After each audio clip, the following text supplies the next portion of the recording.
राधे राधे दोस्तों, जय श्री कृष्णा। कैसे आप लोग? आशा करती हूँ आप लोग अच्छे होंगे, स्वस्थ होंगे, मस्त होंगे और अपने अपने कामों में व्यस्त होंगे। तो उस व्यस्तता में से थोड़ा सा टाइम निकाल कर हमारा वीडियो देख लिया कीजिए, क्योंकि मैं वीडियो में जो भी बताती हूँ वो थंबनेल के हिसाब से ही बताती हूँ। पहले मैं थंबनेल नहीं लगाती थी, लेकिन अब मैं थंबनेल बनाने सीख गई हूँ तो लगाती हूँ थंबनेल। तो आप लोग मेरी वीडियो को ज़रूर देखिए। मेरा कैमरा हिलने लग रहा है, देखिए और कुछ सीखिए। अगर पहले से जानते हैं तो कोई बात नहीं है, अगर नहीं जानते हैं तो आप लोगों को कुछ ना कुछ सीखने को मिलेगी। आगे हमारे तजुर्बे से आपको आगे का जीवन जीने की शैली में कुछ बदलाव आ सकता है। तो मेरा होठ सूखने लगता है, इसलिए आप लोग माइंड नहीं कीजिएगा कि मैं वीडियो कैसे बनाती हूँ। बस वीडियो में हमारा अच्छी बातें रहती है या नहीं, इस पर माइंड कीजिएगा। और मैं जो बताती हूँ उस पर आप लोग फॉलो कीजिएगा। अगर नहीं करते होंगे तो, और करते होंगे तो कोई बात नहीं है, बहुत अच्छी बात है। तो मैं आपको आज एक्सपीरियंस बताती हूँ बच्चों के बारे में, कि पहले के माता पिता थे। जैसे कि मैं जब छोटी थी ना, तो हमारे माता पिता या हमारी नानी दादी सत्संग में जाया करती थी। तो हम लोग बहुत जिद करते थे कि हम लोग भी जाएंगे, हम लोग भी जाएंगे। तो कभी कभी तो ले जाती थी और कभी कभी नहीं ले जाती थी। सिर्फ पूजा करने के लिए बोलती थी कि आप लोग पूजा करो, भगवान का ध्यान करो, इतना ही बोलती थी। लेकिन सत्संग में और प्रवचन में या कोई भी चीज़ में नहीं ले जाती थी। तो एक दिन हमने जिद कर दिया कि आखिर क्या बात है कि हमें आप लोग सत्संग में, प्रवचन में या कथा में नहीं ले जाती हैं। तो मेरी नानी बताई कि देखो, पहले के लोग सत्संग और बचपन से ही जब जैसे ही गर्भ ठहरता था तो लोग सत्संग सुनते थे, रामायण सुनते थे, गीता सुनते थे, सत्संगों में जाते थे, साधु महात्माओं से मिलते थे। तो गर्भ से ही बच्चे को वो संस्कार मिलता था साधुओं का, और साधुओं का संग। और बचपन से ही सब लोग लेके जाते थे बच्चों को सत्संग में। तो सत्संग में गुरुओं का जब साथ मिलता था, गुरु जब उन्हें ज्ञान देते थे, उन्हें पढ़ाते थे। तो अब तो स्कूलों में जाने लगे हैं, उस समय गुरुकुल हुआ करता था। तो बहुत से बच्चे गुरु की शिक्षा इस तरह लेते थे, गुरु का ज्ञान इस तरह लेते थे कि वो घर वापस आते ही नहीं थे। अपनी शिक्षा पूरी करने के बाद, अपनी दीक्षा पूरी करने के बाद वो जंगलों में चले जाते थे तपस्या करने के लिए। कि हाँ, उन्हें ये समझ में आ जाता था कि हमारा जीवन का उद्देश्य भगवान को पाना है, और भगवान ही एक मात्र भगवान को पाना ही एकमात्र रास्ता है। तो वो भगवान का दर्शन के लिए हट कर देते थे और जंगलों में जाकर तपस्या करते थे, और उनकी तपस्या का फल उन्हें मिलता था। लेकिन माता पिता जो गुरुकुल भेजते थे, उन्हें डर होने लगा कि हमारे बच्चे गुरुकुल जाते हैं, वह घर वापस नहीं आते हैं, वो गुरुओं के आश्रम में ही रह जाते हैं और जंगलों में तपस्या करने लगते हैं, भगवान की भक्ति में लीन हो जाते हैं। हम इस वजह से पैदा बच्चा करते हैं कि इसलिए हम बच्चे को पैदा करते हैं कि हमारा सहारा बनेगा, तो वो बच्चे सहारा नहीं बनते हैं। इस वजह से बहुत से माता पिता सत्संगों में ले जाने से, गुरुकुल में पढ़ाई करने से भेजने से डरने लगे। और इस तरह जब पढ़ाई का ज्ञान सबको होने लगा तो बहुत से लोग गुरु की आश्रम में रह जाते थे, बहुत से लोग घर आते थे और एजुकेशन लेने लगे। और पढ़ाई जैसे जैसे दुनिया प्रोग्रेस हुआ, पढ़ाइयाँ बढ़ने लगी, वैज्ञानिकों का उत्पन्न होने लगा, बहुत से कुछ होने लगा। तो स्कूलें खुलने लगी, कॉलेजें खुलने लगी और गुरुकुल में जाना बंद हो गया। तो गुरुकुल में जाना बंद हो गया तो एक तरह से जो था ना, वो पहले का संस्कार कि गुरुकुल में लोग जाते थे तो अच्छे संस्कार सीखते थे, अपने माता पिता की इज्जत, गुरु का इज्जत, समाज में कैसे उठना बैठना है, कैसे रहना है, ये सब सीखते थे। लेकिन आज के स्कूलों के बच्चे सिर्फ स्कूली किताब पढ़ते हैं, घर के संस्कार नहीं सीखते, माता पिता से व्यवहार नहीं सीखते, अपने बड़ों से उनसे व्यवहार नहीं सीखते, समाज में कैसे उठना बैठना है, समाज को कैसे लेके चलना है, कैसे लोगों को खुशी देने से हमें भी खुशी होगी, ये सब नहीं देखते हैं। भगवान का ध्यान धीरे धीरे सबका हटने लगा है। तो हमारी दादी नानियाँ हमें इसलिए नहीं ले जाती थी, वो लोग डरती थी।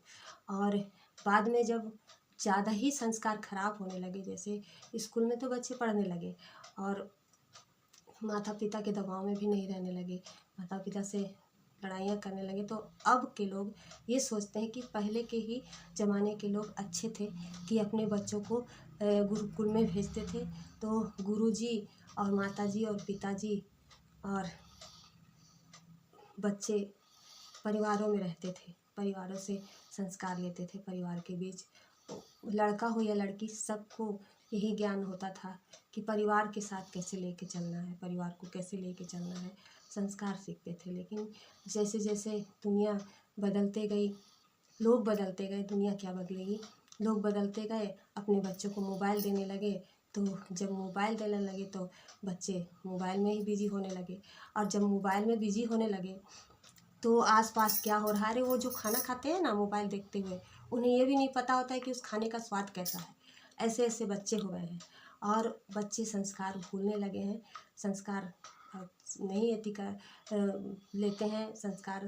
संस्कार का मतलब है क्या कि बड़ों की इज्जत करना, अच्छे से बातें करना, ये सब नहीं करते हैं। तो लोगों को पछतावा हो रहा है कि पहले के लोग ही ठीक थे, गुरुकुल भेजते थे, अब के बच्चे संस्कार नहीं सीख रहे हैं। तो आप खुद बदलोगे तभी तो बच्चों को बदल पाओगे।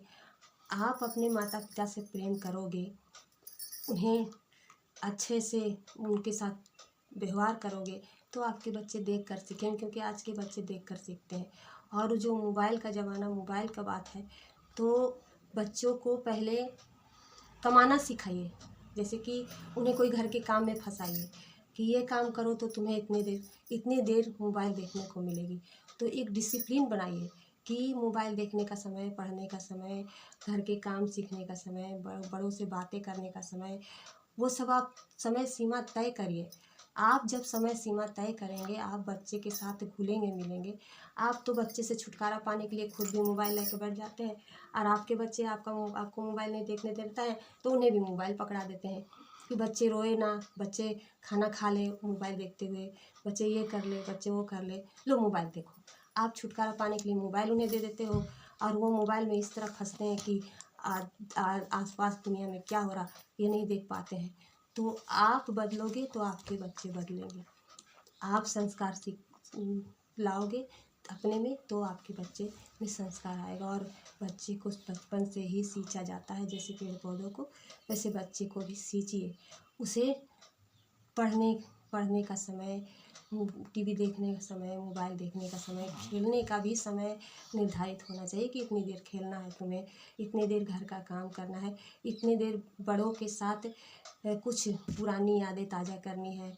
हम कैसे रहते थे, हमारे पहले के लोग कैसे रहते थे, साधु महात्मा क्या करते थे, ये सब आप ज्ञान देंगे तभी बच्चे में ज्ञान आएगा। तो आप पहले ज्ञान प्राप्त कीजिए, उससे बच्चे को ज्ञान दीजिए। और मोबाइल में भी ज्ञान की चीज़ें देखने के लिए उन्हें प्रेरित करिए कि तुम मोबाइल पकड़ते हो तो सिर्फ कार्टून मत देखो, गेम मत खेलो, ज्ञान की चीज़ें सीखो। क्योंकि आजकल मोबाइल पे भी ज्ञान की बातें बहुत सी आती है, लेकिन आप लोग उसे क्लिक कर कर देखते नहीं हो, आलतू फालतू चीज़ें देखते रहते हैं, और लेकिन ज्ञान की चीज़ें नहीं देखते हो।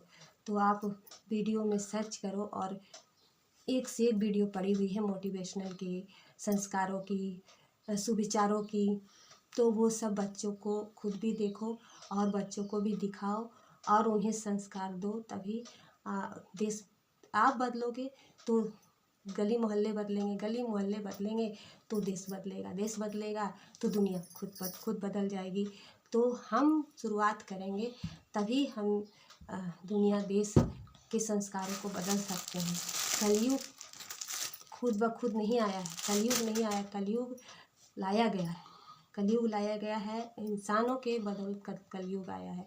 अगर सतयुग के ज़माने की बातें मोबाइल पर सर्च करके देखोगे कि सतयुग में कैसे लोग रहते थे, कैसे बच्चे रहते थे, कैसे बड़े रहते थे, कैसे माता पिता रहते थे, कैसे बच्चों को संस्कार देते थे, तो सतयुग आने में देर नहीं लगेगी।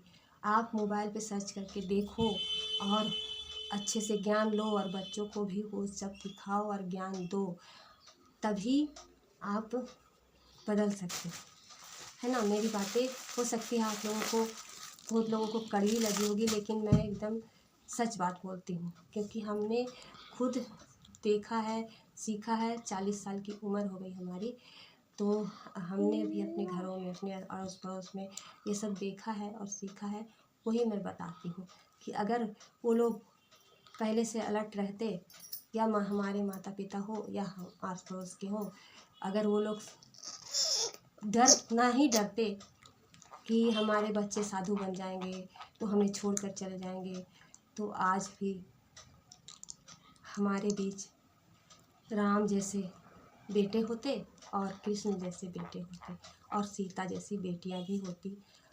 रावण भी था तो मर्यादा में ही था, वो भी मर्यादा उल्लंघन नहीं किया था, सीता को ले गया था, लेकिन मर्यादा का उल्लंघन करके उसके साथ आजकल जैसे लड़कियों को लोग उठा ले रहे हैं और रेप कर दे रहे हैं, तो वो सब तो नहीं था ना पहले। तो इसलिए पहले के ज़माने के बारे में और पहले के लोगों के बारे में जो गलत भावना है वो मन में विचार ना लाकर उनकी तरह जीने का प्रयास करें और आगे बढ़ें, स्वस्थ रहें और समाज को देखते हुए अपने आप को बचाव में रखते हुए, लड़कियों को बचाव में रखते हुए आगे बढ़ें, स्वस्थ रहें, मस्त रहें। मेरी वीडियो अगर आप लोगों को पसंद आई हो तो लाइक कर दें, शेयर कर दें। वीडियो थोड़ी सी लंबी हो गई है तो आप लोग कमेंट करके बताइएगा कि मैंने जो वीडियो में बोला वो आप लोगों को कैसा लगा। ठीक है, चैनल पे नए होंगे तो सब्सक्राइब ज़रूर करिएगा और मेरी वीडियो अगर यूजफुल लगी हो तो शेयर भी करके आप लोग आगे कमेंट कीजिएगा कि इस तरह की वीडियो मैं लाती रहूँगी। राधे राधे, जय श्री कृष्णा।